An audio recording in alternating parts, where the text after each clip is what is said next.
So I want to talk a little bit about posture because I get asked about it a lot, and what good posture is. So it's not just about the aesthetics, it's really about balance. In a perfect world, all our joints would be stacked up in a plumb line. So we would have the ear or the jawline above the shoulder, and the shoulder over the hip, hip over the knee, knee over the ankle. And also if we were to divide in half this way, we'd be perfectly symmetrical. And of course that does not exist in real life. But the reason it's the ideal is because we live in gravity, which is a constant force on us. So we're constantly having to sort of shift things so that we don't fall over.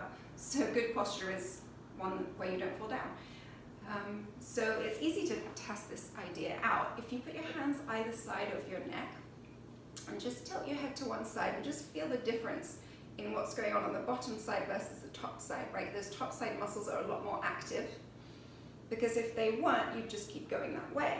So they're pulling you back upright.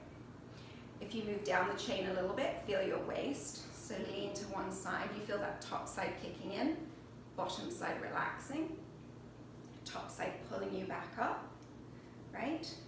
And if you were to tilt forward, if you put your fingertips either side of your spine, you'll feel how the muscle tone changes from being upright to being out of the line of gravity. And the same thing here in your abdominals. If you lean back, they have to kick on, right?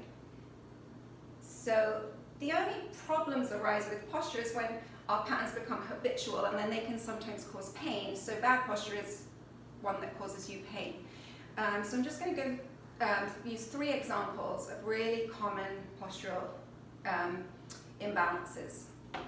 So if you're sitting at a desk a lot and looking at a screen, this is a really common one, right? So the back of the neck is very shortened, front of the neck is lengthened. So the deep neck muscles, the ones you can't really feel when you touch, they're not doing their job, and these are all crunched and tight.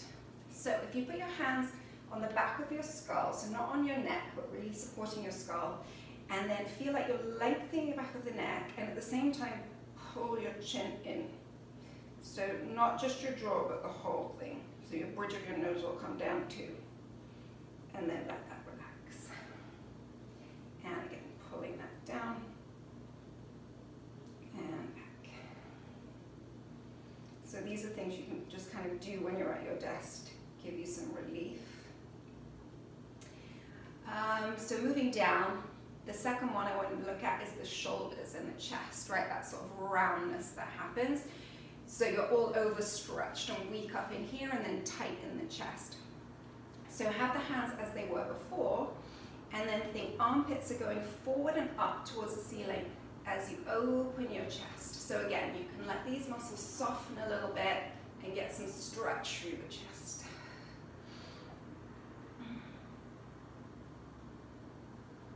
And just one more. And then the third area that is an issue is where you're tucking your pelvis under. So as you come up to stand, that tucked position means that your lower back isn't doing much of anything. Hamstrings and glutes aren't doing much of anything, but the hip flexors are really on overtime to stop you leaning back, so you create a lot of tension here. So a great counter for that is to do a squat, right? So you fold at the hips, send them back.